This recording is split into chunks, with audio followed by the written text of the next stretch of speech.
तो दोस्तों वैसे तो MCU की ज़्यादातर मूवीज़ काफ़ी फ़नी होती है, लेकिन इनमें से जो फिल्म सीरीज सबसे ज़्यादा एंटरटेनिंग है वो है guardians of the Galaxy. Marvel की इस इंटरगैलेक्टिक सुपर हीरो टीम ने अपनी एंट्री के साथ ही धमाल मचा दिया था और इस मूवी का सेकंड पार्ट भी काफ़ी बढ़िया है, जिसके बारे में आज हम बात करने वाले हैं। MCU की इस 15th फिल्म में स्टार लॉर्ड का अतीत उसके सामने आता है और यहाँ गार्डियंस को कई तरह की मुसीबतों का सामना करना पड़ता है। अगर आप इस मूवी को अच्छी तरह समझना चाहते हैं तो ये वीडियो देखते रहिए। आज मैं guardians of the Galaxy 2 movie को शॉर्ट में एक्सप्लेन करूंगा, तो आइए देखते हैं।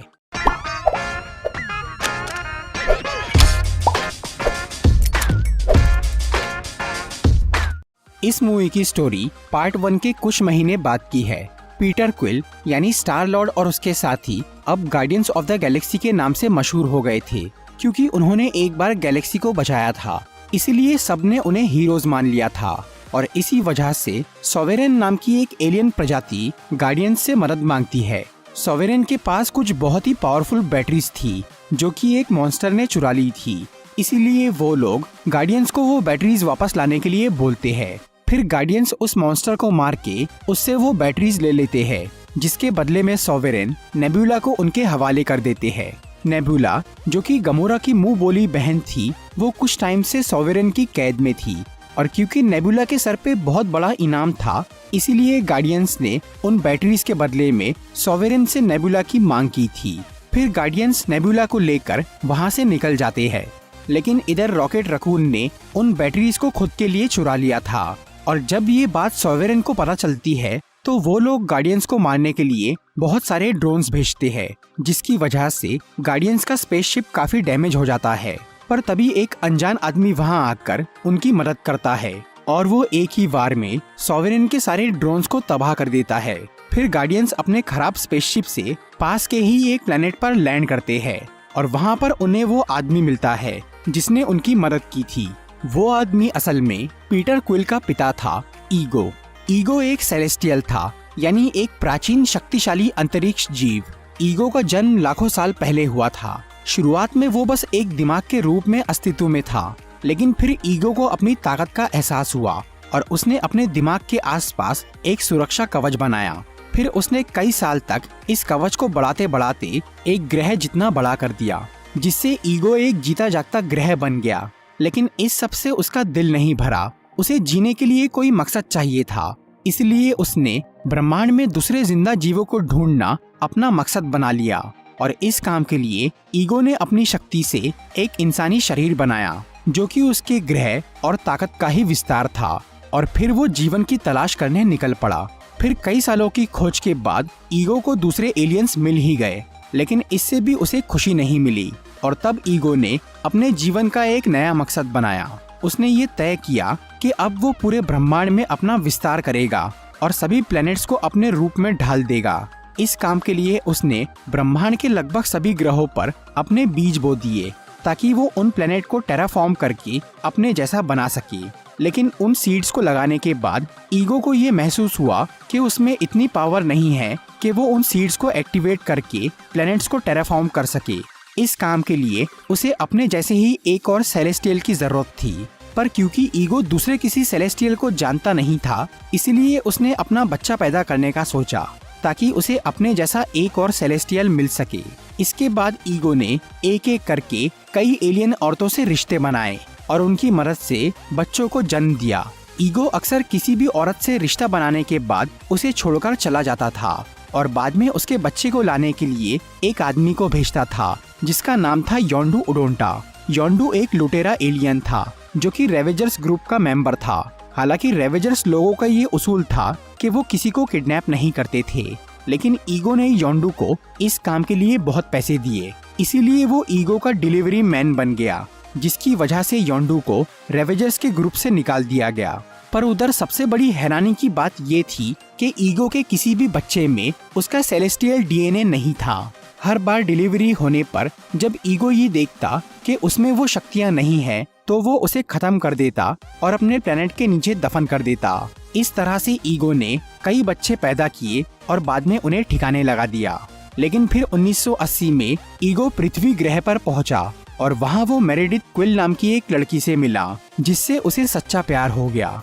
और इस प्यार की वजह से ईगो अपने असली मकसद से भटकने लग गया। लेकिन फिर उसने हिम्मत करके खुद को अपना मिशन याद दिलाया और उसने मेरेडिथ से दूर होने के लिए जानबूझकर उसके दिमाग में कैंसर का ट्यूमर डाल दिया। फिर जब मेरेडिथ प्रेग्नेंट हुई तो ईगो धरती छोड़कर वापस अपने ग्रह पर चला गया। इसके बाद मेरेडिथ के बेटे का जन्म हुआ जो था पीटर क्विल। और पीटर इकलौता ऐसा बच्चा था जिसके अंदर ईगो का सेलेस्टियल डीएनए मौजूद था। फिर धीरे धीरे पीटर बड़ा होता गया और इसके साथ ही मेरेडिथ का कैंसर भी बढ़ता गया। फिर जब पीटर 8 साल का हुआ तब एक दिन उसकी माँ अपनी बीमारी से मर गई, जिसके थोड़ी देर बाद ही योंडू पृथ्वी पर पहुंचा। वो पीटर क्विल को ईगो के लिए लेने आया था। योंडू ने क्विल को उठा तो लिया लेकिन उसने उसे डिलीवर नहीं किया क्योंकि वो समझ गया था कि ईगो के इरादे सही नहीं हैं। इसलिए उसने पीटर को अपने पास ही रख लिया और उसे अपने लुटेरे ग्रुप का हिस्सा बना लिया। फिर आगे जाकर क्विल स्टार लॉर्ड के नाम से मशहूर हो गया और इस तरह से कई साल बीत गए। उधर ईगो ने कुछ समय तक उस बच्चे की तलाश की जो कि योंडू उसे डिलीवर नहीं कर पाया था, पर बाद में वो उसे भूल गया।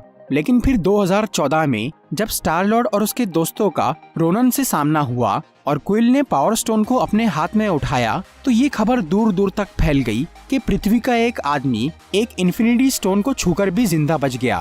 और जब ये बात ईगो को पता चली तो वो ये समझ गया कि इन्फिनिटी स्टोन को उठाने वाला वो इंसान उसका और मेरेडिथ क्विल का बेटा ही होगा जिसे योंडू डिलीवर नहीं कर पाया था। इसलिए तब से ईगो ने पीटर क्विल की तलाश शुरू कर दी थी और उसने कुछ महीनों में उसे ढूंढ ही लिया। फिर गार्डियंस को सॉवेरेन से बचाने के बाद ईगो उनसे मिलता है और उन्हें अपने साथ अपने प्लेनेट पर चलने बोलता है।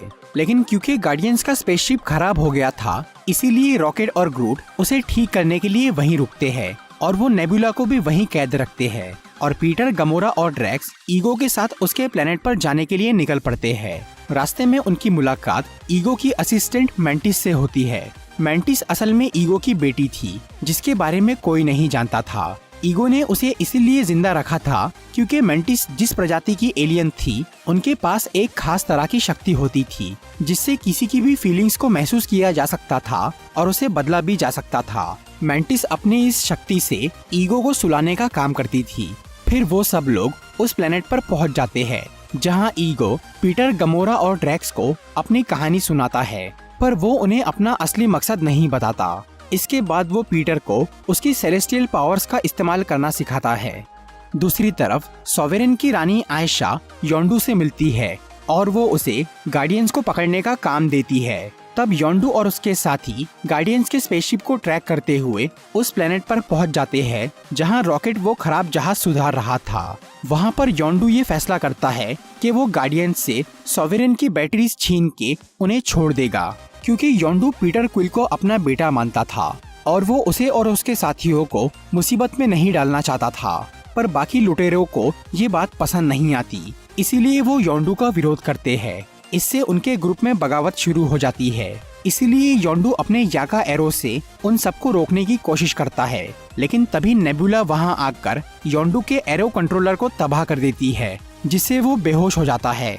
और तब सभी लुटेरे योंडू, रॉकेट और ग्रूट को बंदी बना लेते हैं और एक दूसरा एलियन उस ग्रुप का लीडर बन जाता है।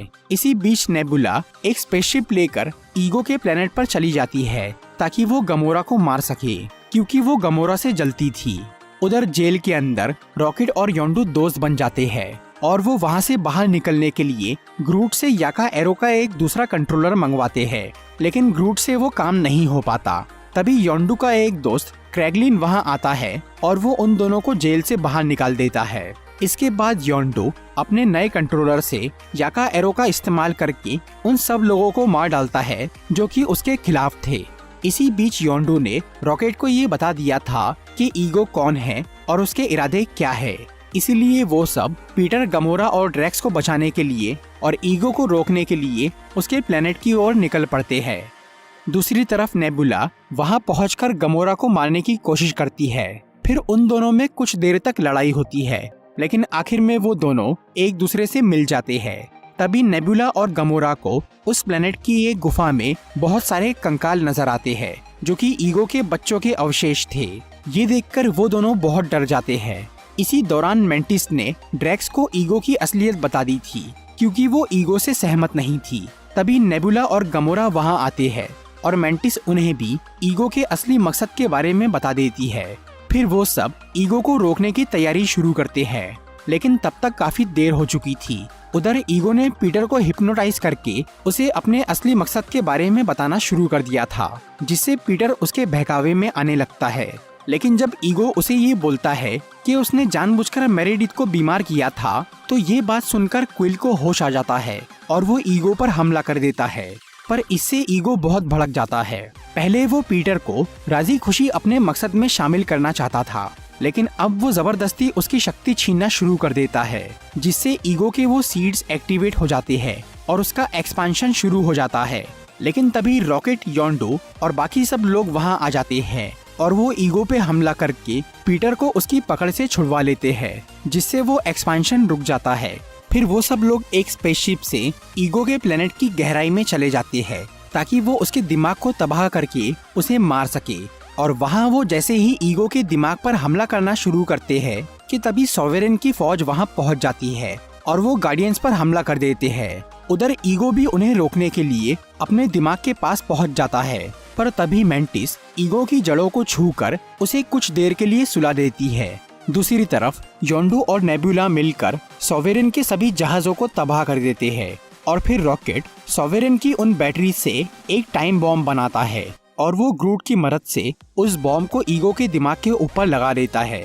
लेकिन उधर मेंटिस का ईगो पर से काबू छूट जाता है, जिससे वो होश में आ जाता है और सबको पकड़ लेता है। फिर वो पीटर की शक्ति से वापस अपना एक्सपेंशन शुरू कर देता है, जिससे धीरे धीरे उन प्लैनेट्स के लोग मरने लगते हैं। ये सब देखकर स्टार लॉर्ड को बहुत बुरा लगता है, इसीलिए वो अपनी पूरी शक्ति लगाकर ईगो की पकड़ से आजाद हो जाता है और फिर वो ईगो से लड़ना चालू करता है, ताकि उतनी देर में वो बॉम्ब फट जाए। इसी दौरान बाकी लोग उस प्लेनेट से निकलकर अपने स्पेसशिप पर पहुंच जाते हैं। फिर जैसे ही वो बॉम्ब फटता है तो उससे ईगो मारा जाता है और उसका पूरा प्लेनेट तबाह होने लगता है।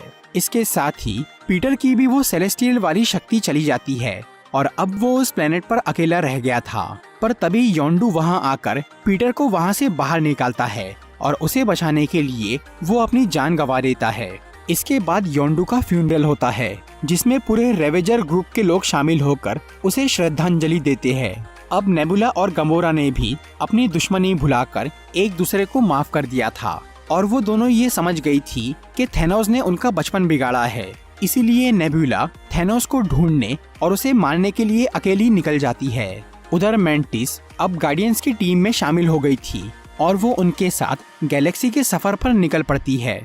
मूवी के पोस्ट क्रेडिट सीन में हमें सॉवेरेन की रानी आयशा नजर आती है। उसने अब गार्डियंस से बदला लेने के लिए अपने प्लेनेट की टेक्नोलॉजी से एक स्पेशल बर्थ चेम्बर बनाया था, जिसमें वो अपने शक्तिशाली बच्चे को जन्म दे रही थी, जिसका नाम है एडम वॉरलॉक। तो दोस्तों, ये थी guardians of the Galaxy 2 movie की एक्सप्लेनेशन वीडियो। अगर आपको ये वीडियो अच्छी लगी हो तो इसे लाइक और शेयर जरूर करिए और ऐसी इंटरेस्टिंग वीडियोस देखने के लिए सब्सक्राइब कीजिए हमारा चैनल और इस बेल को दबाइए ताकि आपको हमारी वीडियोस सही टाइम पर मिल सके।